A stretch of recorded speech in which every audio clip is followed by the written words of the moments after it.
I gutted my fortune, paid the harmed, and named a foundation after her. Her confidence collapsed.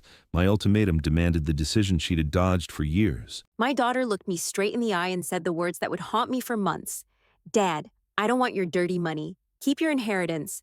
I'd rather have nothing than take a single penny from you.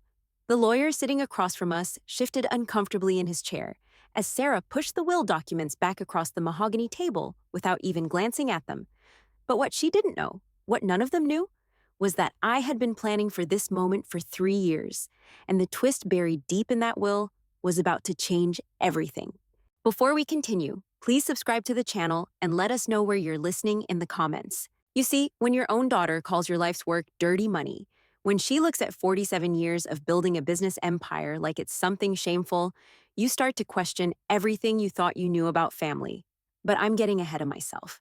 Let me tell you how we got here, because this story starts long before that devastating moment in the lawyer's office.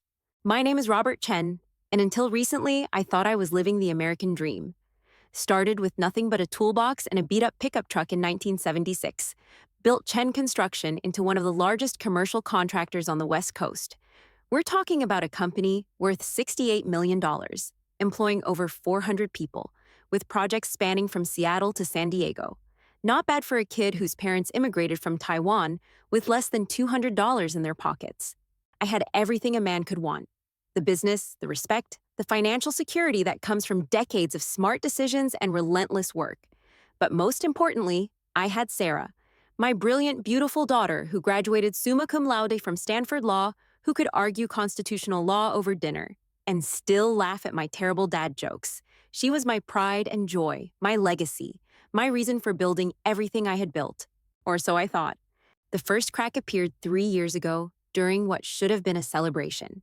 Sarah had just made partner at Morrison, Webb & Associates, one of San Francisco's most prestigious law firms. We were having dinner at her favorite restaurant, this little Italian place in North Beach, where the owner still remembered her favorite pasta from when she was 12 years old. "Sarah," I said, raising my glass of wine, "I've been thinking about succession planning for the company. You're 34 now, established in your career, and I'd love to start bringing you into the business side of things. Maybe you could join the board, learn how everything operates." The smile on her face vanished like someone had flipped a switch. "Dad," she said, her voice careful and measured in that way lawyers speak when they're trying not to say what they really think. "I appreciate the offer, but I have my own career. I'm not interested in the construction business." "Not interested?" I couldn't hide my confusion. "Sarah, this is your inheritance. This is what I've been building for you your entire life." She set down her fork and looked at me with an expression I'd never seen before, something cold and distant that made my chest tighten with worry. "That's the problem, Dad. You built it assuming I wanted it, without ever asking me what I actually wanted." The conversation that followed was like watching a relationship crumble in slow motion. Sarah told me things I'd never heard before, never even suspected. How she'd always felt pressure to be perfect, to live up to the success of Chen Construction. How her friends in law school had made comments about nepotism and family money, even though she'd earned her way into Stanford and her law firm on pure merit. How she'd spent years trying to prove herself professionally while carrying the weight of expectations she never asked for. But the worst part came at the end of dinner, when she looked me in the eye and said, "Dad, I love you, but I don't want to be associated with your business anymore. Some of the projects you've taken, some of the corners that got cut, the way workers were treated on those sites, it's not something I can support." I felt like she'd slapped me across the face. Corners cut? Workers mistreated? I'd built Chen Construction on a foundation of quality work and fair treatment. Sure, there had been disputes over the years, some unhappy subcontractors, a few safety violations that every construction company deals with, but nothing that warranted the disgust I heard in her voice.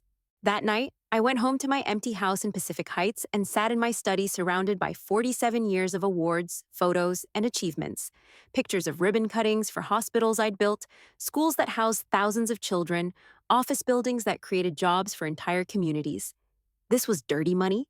This was something to be ashamed of. But as the weeks turned into months, I started paying attention to things I'd ignored before. The whispered conversations that stopped when I walked into a room. The way certain business associates avoided eye contact during meetings. The stack of legal notices my attorneys handled that I'd always trusted them to manage without bothering me with details. I spent 6 months digging through my own company's records, and what I found made my blood run cold. My business partner, Marcus Webb, had been cutting deals I never approved, safety inspections that got rubber stamped without proper reviews, subcontractors pressured into working with substandard materials to meet impossible deadlines, workers who complained about unsafe conditions suddenly finding their contracts terminated. The worst discovery came when I found a folder buried deep in Marcus's office files. Bribes to city inspectors, payoffs to union officials, a whole network of corruption that had been operating under my nose for over a decade. My signature was forged on dozens of documents I'd never seen. My company, my reputation, my life's work had been systematically corrupted by someone I'd trusted like a brother. When I confronted Marcus, he laughed. Actually laughed. "Bob, you think you built this company on handshakes and hard work? Welcome to the real world. This is how business gets done in construction. You want to stay competitive, you play the game. I just made sure you could sleep at night with plausible deniability." Plausible deniability. Like I was some kind of mob boss who needed protection from my own criminal enterprise. The man I'd considered my closest friend had been systematically destroying everything I thought I'd built, and he acted like he was doing me a favor. That night, I called Sarah. We hadn't spoken in 2 months, not since our disastrous dinner conversation. The phone rang 4 times before she picked up, her voice cautious and distant. "Sarah, I need to tell you something," I said, my voice hoarse from hours of arguing with Marcus and his team of lawyers. "You were right about the business, about the corners being cut, about workers being mistreated. I found evidence of things I never knew were happening, things that were done in my name without my knowledge." The silence on the other end of the line stretched so long I thought she'd hung up. When she finally spoke, her voice was soft but firm. "Dad, I'm sorry you're going through this, but it doesn't change anything. Even if you didn't know, it happened under your watch. It happened because of choices you made about who to trust and how to run your business. But Sarah, I'm fixing it. I'm cleaning house, firing everyone involved, implementing new oversight procedures. I can make this right. I know you can, Dad, and I'm proud of you for doing it. But that doesn't mean I want to inherit a company that needs to be fixed. That doesn't mean I want my name associated with Chen Construction, even a reformed version of it." The line went dead, and I sat there in my study, wondering how everything I'd worked for had turned into something my own daughter couldn't bear to touch. But that conversation planted a seed of an idea, a plan that would take 3 years to fully develop and execute. You see, Sarah thought she knew what kind of man I was. She thought she understood what Chen Construction represented. But she was about to learn that her old man had a few surprises left in him, and that sometimes the most powerful inheritance isn't money or property or even a business empire. Sometimes the most valuable thing you can leave your child is a lesson about justice, redemption, and what it really means to take responsibility for the consequences of your choices. Over the next 3 years, I quietly began implementing changes that would transform not just Chen Construction, but our entire industry in Northern California. I started documenting everything, building a case that would expose the corruption network Marcus had created. But more importantly, I started planning a will that would give Sarah exactly what she said she wanted, while teaching her something she desperately needed to learn about the complexity of moral choices and the weight of family legacy. The plan was elegant in its simplicity and devastating in its implications. Sarah wanted nothing to do with dirty money. Fine.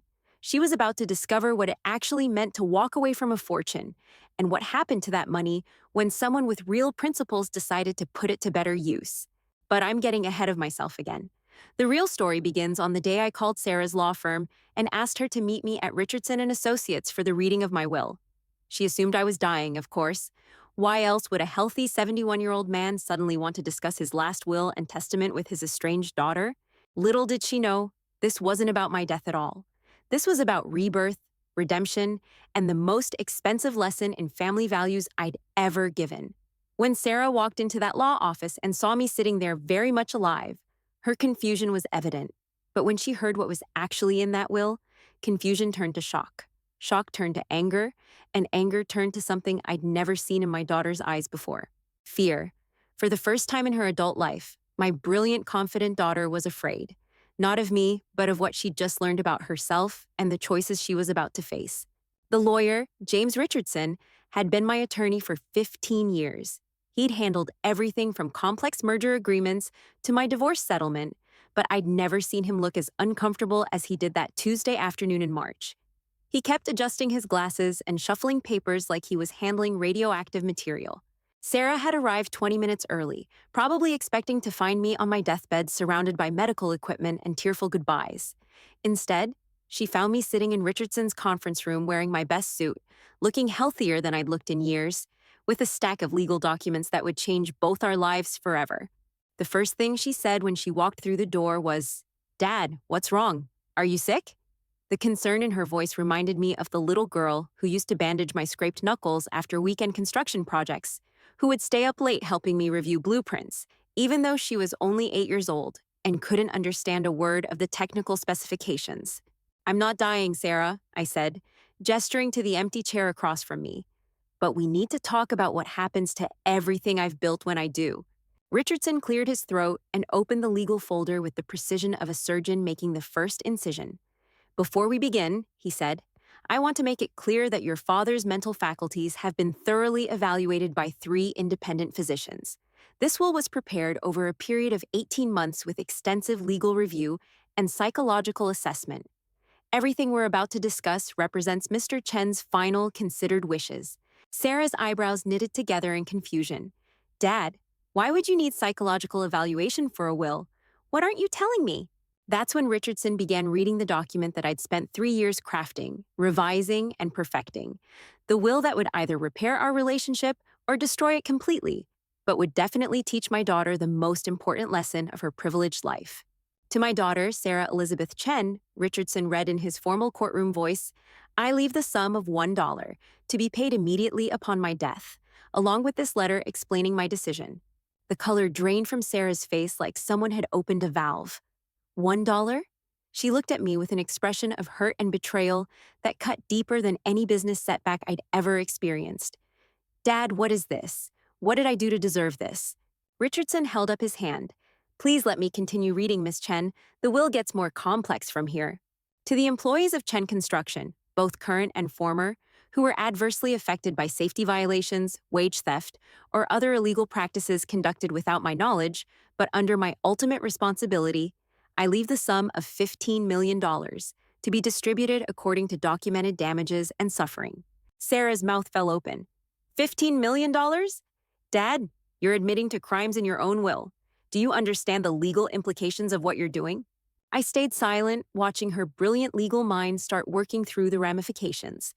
This wasn't just about money anymore. This was about public admission of corporate wrongdoing, potential criminal liability, and the destruction of everything the Chen family name had represented in our community. Richardson continued reading, his voice growing stronger as he reached the heart of the document. To the San Francisco Legal Aid Society, I leave $10 million to establish the Sarah Chen Foundation for Corporate Accountability, dedicated to providing free legal services to workers who have been exploited by unethical business practices. Now Sarah was on her feet, pacing behind her chair like a caged animal. "You named a foundation after me? A foundation designed to sue companies like yours? Dad, this is insane. You can't force me to be associated with this." "I'm not forcing you to do anything," I said quietly. "The foundation will operate whether you participate or not, but I thought you might want to have some say in how $15 million gets used to fight the kind of corporate corruption you've spent your career opposing." The next part of the will hit her like a physical blow. "To Marcus Webb and his associates who corrupted my company through bribery, fraud, and systematic exploitation of workers, I leave detailed documentation of their criminal activities, to be delivered simultaneously to the FBI, the IRS, the Department of Labor, and the California State Attorney General's office." Sarah sank back into her chair. "You're destroying your own business partner. Dad, Marcus can implicate you in everything. This documentation could send you to prison." "That's a risk I'm willing to take," I replied. "Some things are more important than protecting yourself from the consequences of other people's crimes."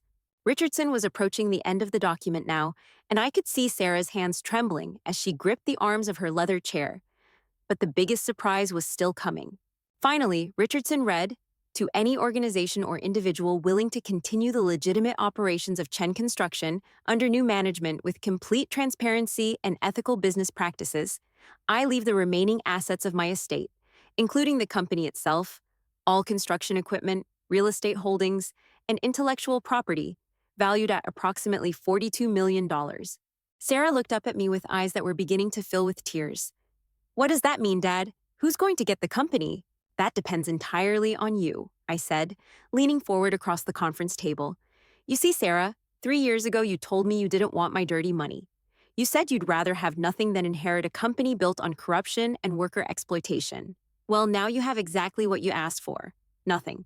But I also heard what you said about responsibility, about accountability, about making things right. So I've spent the last 3 years documenting every illegal practice, every safety violation, every bribe and payoff that happened in my name. I've fired everyone involved, implemented new oversight procedures, and created a path forward for Chen Construction that would make you proud to have your name associated with it. The Sarah Chen Foundation will have $42 million to work with, plus the ongoing profits from a reformed construction company that operates according to the highest ethical standards. You could run that foundation, Sarah. You could take everything I built through ignorance and corruption and transform it into something that actually helps people. She was crying now, tears streaming down her face as the full scope of what I'd done began to sink in. You're giving away everything, she whispered.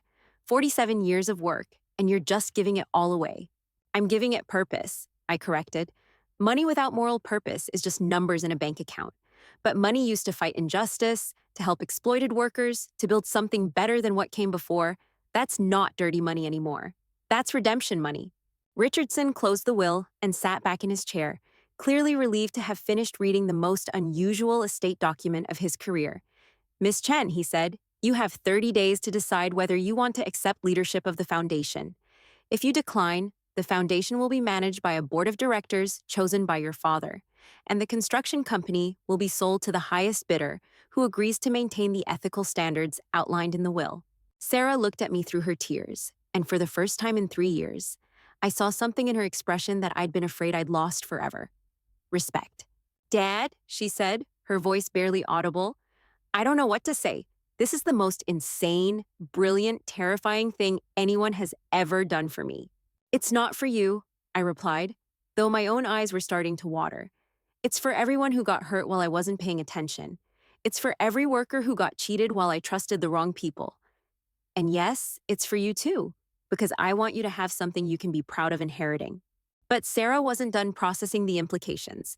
She pulled out her phone and started typing notes, her legal training kicking in despite the emotional chaos of the moment. Dad, if you're admitting to criminal activity in this will, you need to understand that I can't represent you legally. There would be conflicts of interest, ethical violations on my part. You need your own attorney for what's coming next. I already have one, I said. Richardson's partner will be handling the criminal aspects of this case. Your job, if you choose to accept it, is to make sure the foundation actually helps people instead of just making lawyers rich. She looked up from her phone with the expression I remembered from her childhood, the same look she'd get when trying to solve a particularly difficult math problem or figure out how to build a treehouse that wouldn't fall down. The FBI investigation, she said slowly, working through the legal implications. How long have they been building their case? About 2 years, I admitted. I've been cooperating fully, providing documentation, wearing recording devices to meetings with Marcus and his associates. The indictments should come down within the next 6 months. Sarah's eyes widened. You've been working undercover for the FBI? Dad, do you understand how dangerous that is? These people have millions of dollars at stake. If they found out you were recording them, they didn't find out, I said simply, and now they won't have the chance to retaliate because everything's going to become public at the same time. The will, the criminal charges, the foundation announcement, the new ethical standards for the company, it's all coordinated to happen simultaneously, so no one can cover anything up or intimidate witnesses. She stared at me like she was seeing me for the first time. Who are you? She asked. This isn't the father I grew up with. That man would have protected his business at all costs. That man didn't know what his business was actually doing to people. I replied. Once I learned the truth, I had to make a choice. Protect my reputation and wealth, or protect the workers who were getting hurt in my name. It wasn't a difficult choice, Sarah. It was just an expensive one.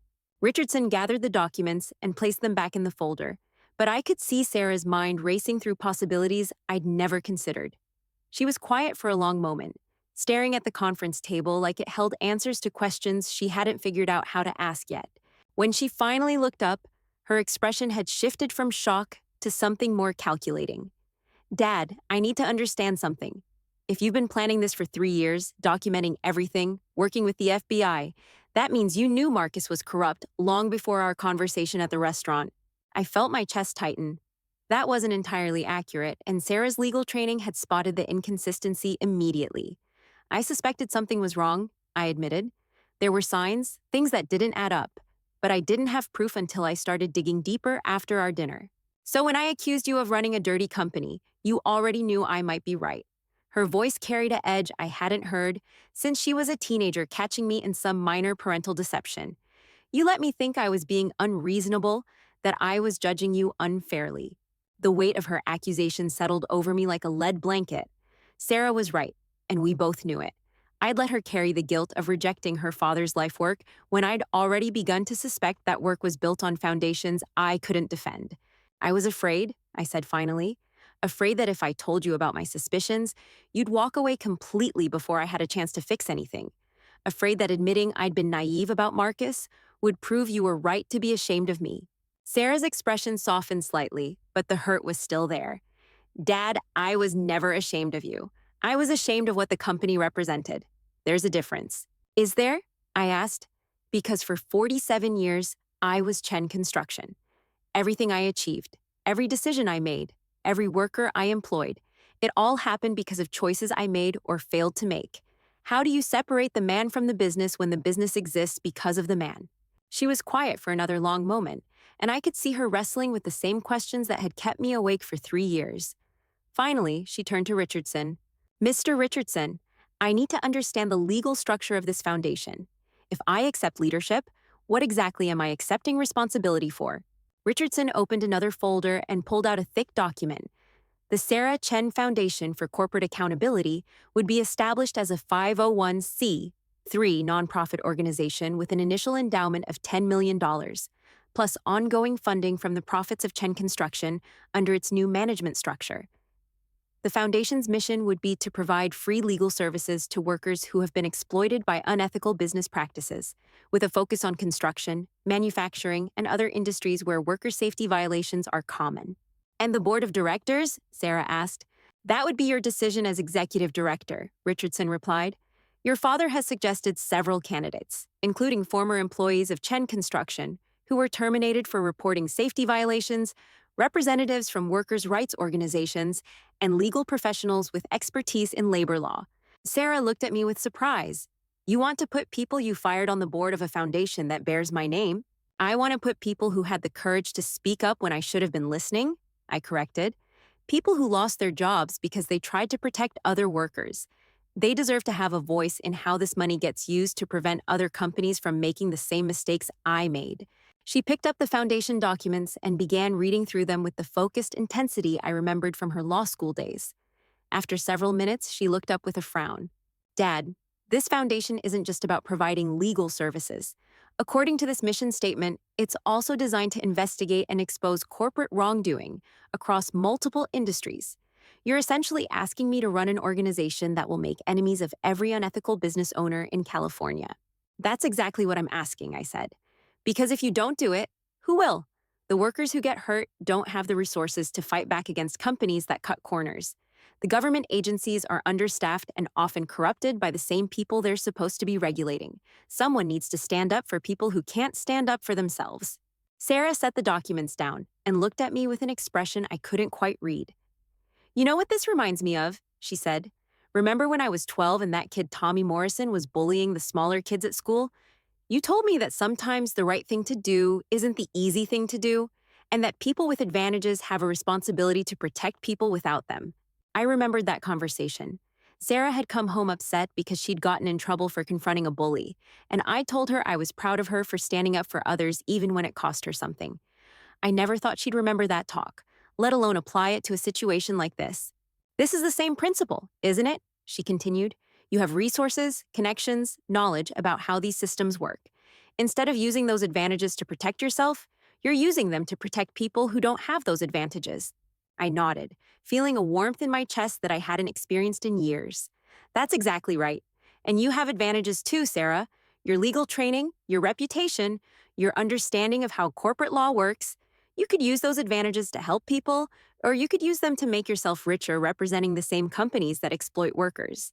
But there's something else, she said, and I could hear the concern in her voice. If I take this position, I'll be giving up my partnership at Morrison, Webb and Associates. I'll be walking away from a seven-figure salary to run a nonprofit that fights against the very companies that could have been my clients. That's your choice to make, I said.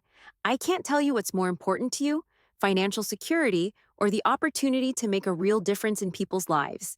But I can tell you that your partnership at that law firm comes with its own moral compromises. How many cases have you worked on defending companies against worker safety claims? How many times have you helped corporations avoid responsibility for environmental damage or wage theft? Sarah's face flushed, and I knew I'd hit close to home. Morrison, Webb and Associates was exactly the kind of firm that made its money helping companies like the old Chen Construction avoid accountability for their actions. That's not fair, Dad. Those cases were about following the law, ensuring companies get due process. I never did anything illegal or unethical. Neither did I replied. But legal and ethical aren't always the same thing, are they? Marcus never asked me to sign documents I knew were fraudulent. He just made sure I never looked too closely at what I was signing. Your law firm never asked you to lie to judges or fabricate evidence. They just made sure you never asked too many questions about whether your client's actions were actually hurting people. The silence that followed was heavy with implications we were both afraid to examine too closely. Richardson cleared his throat and checked his watch. Miss Chen, he said, you don't need to make a decision today. The will provides for a 30-day consideration period. But I should mention that your father has asked me to schedule a press conference for next Friday to announce the Foundation's establishment and the criminal referrals against Marcus Webb and his associates. A press conference? Sarah's voice climbed an octave. Dad, you're going public with this? Do you understand what that means for your reputation, for our family name? I understand exactly what it means, I said. It means that everyone in San Francisco will know that Chen Construction was built on corruption and worker exploitation. It means that every business associate I've ever had will know I was either complicit in criminal activity or too naive to recognize it happening around me. It means that our family name will be associated with corporate scandal and FBI investigations. Then why, she asked, her voice breaking slightly. Why destroy everything you've spent your life building? Because what I spent my life building was already destroyed, I said.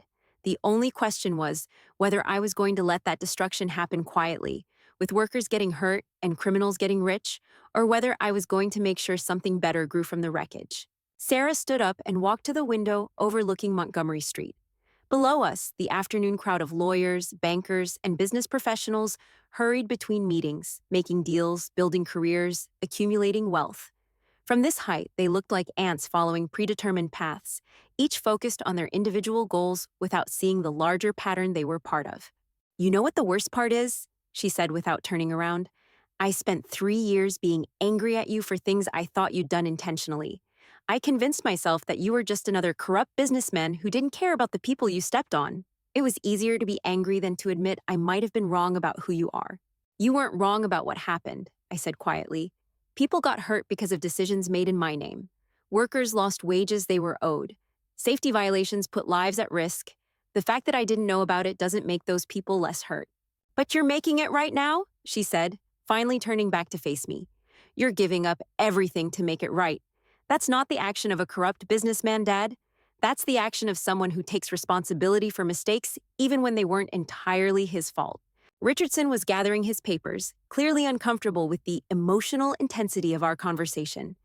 Miss Chen, he said, I'll need your decision by next Thursday if you want to participate in the press conference announcement. If you prefer to consider the position without public attention, the foundation can be established quietly and you can make your decision later. Sarah looked at me with eyes that reminded me of her mother, the same mixture of strength and vulnerability that had made me fall in love with Linda 35 years ago. Mom would have been proud of what you're doing, she said. She always said that real wealth wasn't about how much money you accumulated, but about how much good you did with whatever resources you had. Your mother was wiser than both of us, I replied. She would have spotted Marcus's corruption years before I did, and she would have found a way to fix it without destroying our family relationships in the process. Maybe, Sarah said, or maybe this is exactly how she would have handled it. She never backed down from a fight when she thought something was wrong, even when it cost her something important. We stood there looking at each other across the conference table, 47 years of shared history and 3 years of painful separation hanging between us like a bridge we weren't sure how to cross. The afternoon sun slanted through Richardson's windows, casting long shadows across the legal documents that would reshape both our lives. Dad, Sarah said finally, I have one more question about the will. If I accept the foundation position, what happens to you? Where do you go from here? That depends on several factors, I said. The FBI investigation might result in criminal charges, even though I was cooperating. The civil lawsuits from affected workers will probably drain whatever personal assets I have left after the estate distributions. And I'll need to find a way to rebuild my reputation and figure out what to do with whatever years I have remaining. So you could end up with nothing, she said. No money, no business, no reputation, possibly facing prison time. And you're willing to accept all of that to clean up a mess that other people made in your name. I'm willing to accept the consequences of my choices, I corrected. I chose to trust Marcus without proper oversight. I chose to focus on profits and growth without paying enough attention to how those profits were generated. I chose to remain ignorant about practices I should have been monitoring. Those were my choices, Sarah, and I'm responsible for the results. She nodded slowly, and I could see her making connections between the legal principles she'd studied and the human realities we were facing. This is about more than money, isn't it? She said. This is about what kind of legacy you want to leave, what kind of example you want to set for how people should handle their mistakes. Exactly, I said. I could have handled this quietly, negotiated settlements, made the problems disappear without admitting wrongdoing. That's what Marcus expected me to do, what my business attorneys advised me to do, but that would have taught you that wealth and connections can insulate you from the consequences of hurting other people. I didn't want that to be the lesson you learned from watching how I handled this crisis. Richardson was clearly eager to wrap up the meeting, but Sarah had one final question. Dad, if I take this position, if I run this foundation and help expose corporate wrongdoing across California, I'll be making enemies of some very powerful people. Are you prepared for what that might mean for both of us? I've been thinking about that for 3 years, I said. And I've concluded that making enemies of people who exploit workers is probably a sign that we're doing something right. The question isn't whether we'll face opposition, Sarah. The question is whether we'll face that opposition together or separately. She picked up the foundation documents and tucked them into her briefcase. I need time to think about this, to talk to some people, to understand exactly what I'd be committing to. But Dad, regardless of what I decide about the foundation, I want you to know that I'm proud of what you're doing. It takes courage to admit you were wrong and even more courage to sacrifice everything to make it right. As we prepared to leave Richardson's office, I felt something I hadn't experienced since our disastrous dinner 3 years ago. Hope, not hope that Sarah would take the foundation position, though I desperately wanted her to. Hope that we might be able to rebuild our relationship on a foundation of mutual respect, instead of financial obligation. The next week would determine not just the future of Chen Construction and the Sarah Chen Foundation, but the future of our family. Whatever Sarah decided, I knew that the conversation we just had was the most important one we'd shared since she was a child, asking me why some people had more than others and what we were supposed to do about it. Now she was about to discover her own answer to that question, and I was finally going to find out what kind of woman I'd raised. The phone calls started the next morning. By 7 a.m., my assistant had fielded inquiries from 3 different reporters who'd somehow caught wind of the unusual will reading. News travels fast in San Francisco's legal community, especially when it involves FBI investigations and multi-million-dollar foundations. Sarah called at 8:15, her voice tight with stress. Dad, we have a problem. Someone leaked information about yesterday's meeting. The Chronicle is running a story tomorrow about Chen Construction and potential criminal charges. I wasn't surprised. Richardson's office employed dozens of paralegals and administrative staff, and a will that dramatic was bound to generate whispers. The question was how much information had gotten out and how quickly we could control the narrative. What exactly are they reporting? I asked, pouring my second cup of coffee while watching the fog roll across the bay from my kitchen window.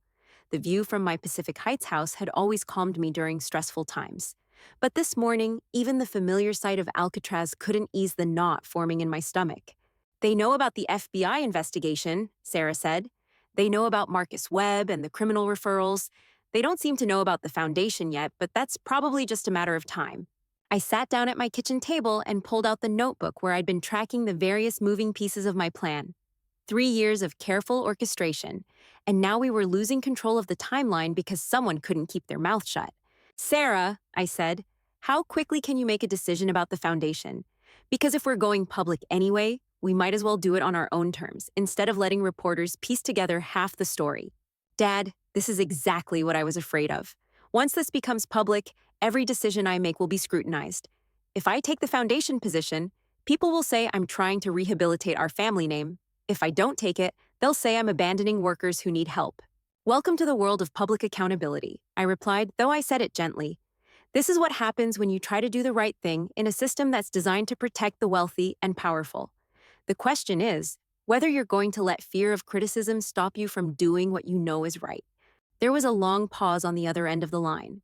I could hear her breathing, could picture her sitting in her downtown office surrounded by law books and case files, trying to calculate the personal cost of taking a moral stand. I need to see the workers' compensation files, she said finally. If I'm going to run a foundation that helps exploited workers, I need to understand exactly how our company hurt people. I need to see the faces behind the statistics. The files were stored in a secure facility in South San Francisco. 3 floors of documents detailing every workplace injury, safety violation, and worker complaint from the past 15 years.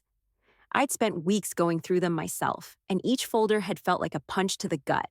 I'll have my attorney arrange access, I said. But Sarah, I need to warn you. Some of those files are going to be difficult to read. There are photographs of injuries that could have been prevented, medical bills from families who couldn't afford treatment, stories about workers who were afraid to report unsafe conditions because they needed their jobs. I know, Dad, but if I'm going to make this decision, I need to make it with complete information. I can't run a foundation to help workers if I don't understand what they've actually been through. That afternoon, I drove down to the storage facility to meet Sarah. She'd changed from her usual business attire into jeans and a sweater, as if dressing down would somehow make the experience less painful. We walked through rows of filing cabinets in silence, our footsteps echoing in the sterile warehouse space. The first file she opened contained photographs from a scaffolding collapse at a downtown hotel project. 3 workers had been hospitalized, one with permanent back injuries that ended his construction career. The safety inspector's report noted that the scaffolding had been assembled with substandard materials to save money, a decision made by Marcus's team without my knowledge. Sarah stared at the photographs for a long time, her face growing pale. This man, she said, pointing to a picture of a worker being loaded into an ambulance, what happened to him? Carlos Mendez, I said, reading from the file. 34 years old, 2 kids. The back injury required 3 surgeries. He couldn't return to construction work, ended up taking a job at minimum wage in a grocery store. His family lost their house. Did we compensate him? She asked. Marcus's team fought the claim for 2 years, I admitted. They hired doctors who said his injuries weren't work-related, lawyers who argued the accident was his fault for not following safety procedures. Carlos eventually settled for $30,000, barely enough to cover his medical bills. Sarah closed the file and reached for another one. This pattern repeated itself for 3 hours, file after file of workers who'd been injured, cheated, or endangered while building projects that made Chen Construction millions of dollars. Some had received fair compensation, many had not. By the time we finished, Sarah was crying. Not the dramatic tears of our conversation at Richardson's office, but quiet tears of someone confronting the real human cost of corporate indifference.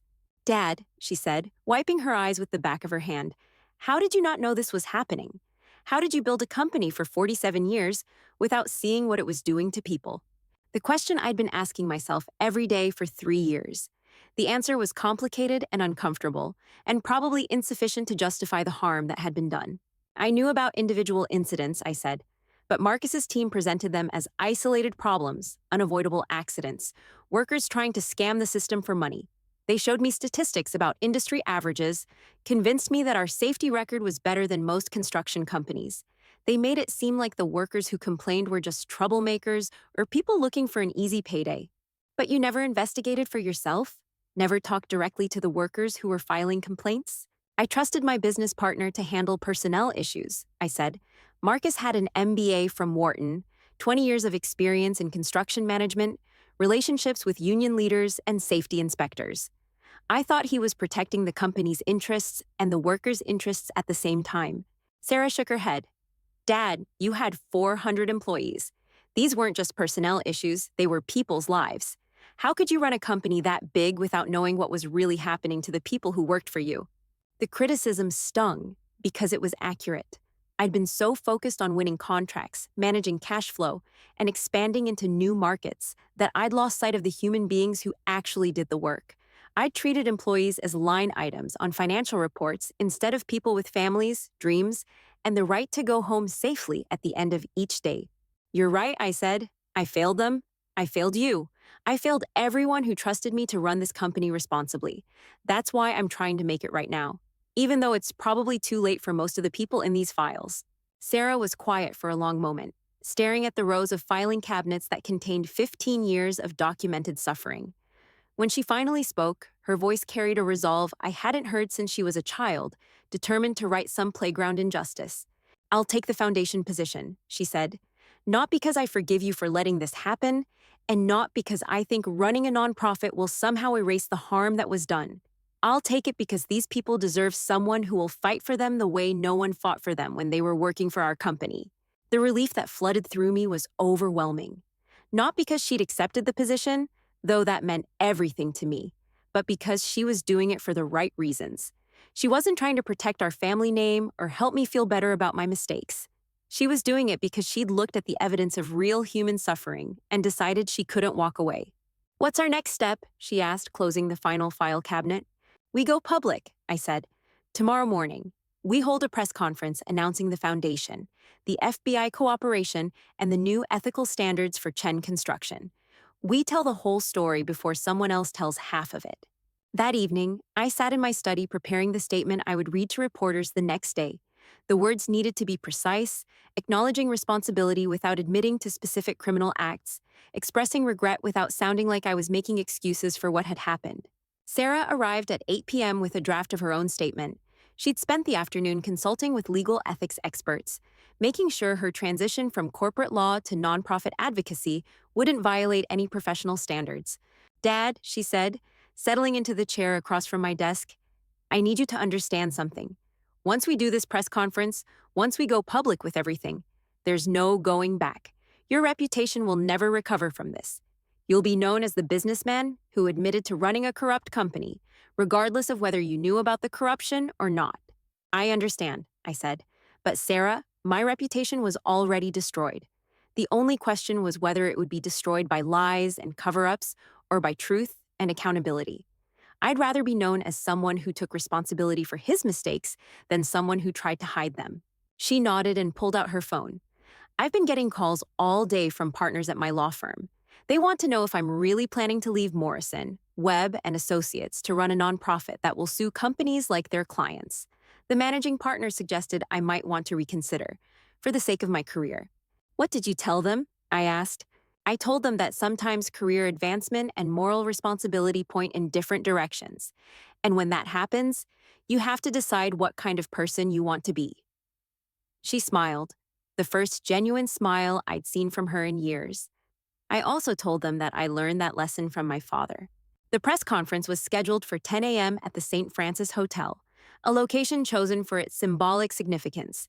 This was where Chen Construction had held its annual holiday parties for the past decade, where Marcus and I had celebrated our biggest contract wins, where we'd entertained clients and politicians who'd helped our business grow. Now it would be where we announced the end of that business and the beginning of something entirely different. Sarah and I arrived early to review our statements one final time. She'd chosen a simple black suit, professional but not flashy, the kind of outfit that suggested seriousness without drawing attention to itself. I wore the navy blue suit I'd worn to sign my first major construction contract 30 years ago, a reminder of the man I'd been before wealth and success had made me complacent. The hotel's conference room filled quickly with reporters, photographers, and cameramen. I recognized faces from the Chronicle, the Examiner, and several local television stations. In the back of the room, I spotted two men in suits who were almost certainly FBI agents, there to monitor what I said and make sure it aligned with my previous cooperation. At exactly 10 a.m., I stepped to the podium and looked out at the crowd of journalists who were about to hear the most expensive confession in San Francisco business history. Good morning, I began, my voice steady despite the magnitude of what I was about to reveal. My name is Robert Chen. and I'm here today to take responsibility for serious failures in the management of Chen Construction, to announce my cooperation with federal law enforcement agencies investigating criminal activity within my company, and to establish a foundation dedicated to helping workers who have been harmed by unethical business practices. The room erupted in a flurry of camera flashes and scribbling pens. This was the kind of story that could make careers for ambitious reporters, and everyone wanted to capture every word. For the past 3 years, I continued. I have been working with the FBI to investigate systematic corruption within Chen Construction, including bribery of public officials, falsification of safety inspection reports, and theft of wages owed to workers. This investigation has revealed that my business partner, Marcus Webb, and several associates engaged in criminal activity without my knowledge, but under my ultimate authority as the company's owner. A reporter in the front row raised her hand. Mr. Chen, are you saying you had no knowledge of these criminal activities? I'm saying that I failed in my responsibility to properly oversee the operations of my company, I replied. Whether or not I had specific knowledge of individual crimes is less important than the fact that those crimes happened, because I created an environment where they could occur without detection. The questions came rapidly after that. How much money was involved? How many workers were affected? What criminal charges were expected? I answered each question as completely as I could without compromising the ongoing FBI investigation. Then Sarah stepped to the podium, and the room's energy shifted. The reporters recognized her name from her work at Morrison, Webb, and Associates, and several seemed surprised to see her standing beside me instead of representing some corporate client. I'm here today, she said, to announce my resignation from Morrison, Webb, and Associates, and my acceptance of the position of Executive Director of the Sarah Chen Foundation for Corporate Accountability. This foundation, endowed with $10 million from my father's estate, will provide free legal services to workers who have been exploited by unethical business practices. A reporter from the Business Journal interrupted. Miss Chen, isn't this foundation just an attempt to rehabilitate your family's reputation after your father's admission of corporate wrongdoing? Sarah's response was swift and precise. This foundation exists because workers were harmed while my father's company generated profits. The foundation's mission isn't to rehabilitate anyone's reputation. It's to ensure that other workers don't suffer the same harm that Chen Construction's employees suffered. The questions continued for another 30 minutes, each one probing deeper into the details of our story. How much money would I personally lose? What happened to the corrupt business partner? Would I face criminal charges myself? Would the foundation really sue major corporations, or would it just handle small-scale employment disputes? By the time the press conference ended, I felt drained but oddly peaceful. For 3 years, I'd carried the weight of knowledge about Marcus's crimes and my own failures. Now that burden was shared with the public, and whatever happened next would happen in the open rather than in the shadows. Sarah and I walked out of the hotel together, past reporters shouting final questions and photographers snapping pictures of the father and daughter, who'd just turned their backs on wealth and status to pursue something more complicated and dangerous. Dad, she said as we reached my car, I have something to tell you. Last night, after I decided to take the foundation position, I called Mom's sister in Portland. I told her what we were doing, and she said something I think you need to hear. I waited, not sure I was ready for another emotional revelation. She said Mom would be proud of both of us. Not because we're trying to fix mistakes that never should have happened, but because we're finally acting like the people she always believed we could be.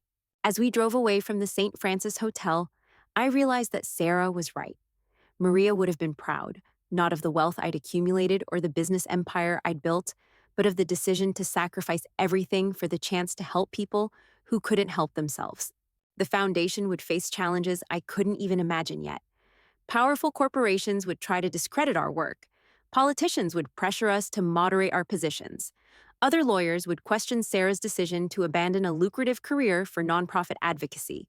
But for the first time in 3 years, I felt like the man Maria had married. The man who'd started Chen Construction because he wanted to build something that mattered, not just something that made money. And Sarah was becoming the woman we'd both hoped she'd become, someone who used her advantages to protect people without them. The real work was just beginning, but we would face it together, and that made all the difference.